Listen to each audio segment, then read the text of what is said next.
Hello, in today's video, we'll discuss how to get Spectrum to run cables to your house. Follow along to learn the steps involved.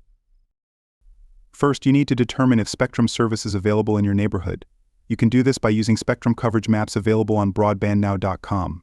The link is provided in the description below. Enter your address in the designated field and click the search icon to access the interactive map. This will show you if Spectrum covers your area. Once you've confirmed that Spectrum is available, the next step is to schedule an installation appointment with a technician. To do this, call Spectrum's customer support at the phone number provided in the description. Request the agent to help you schedule an installation appointment, providing them with the necessary information and choosing a date that suits you.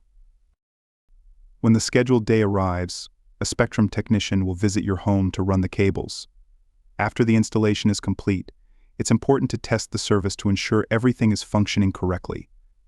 Connect the coax cable from the wall outlet to your receiver and check the connectivity strength to confirm a successful installation. And that's it. You've now learned how to get Spectrum to run cables to your house.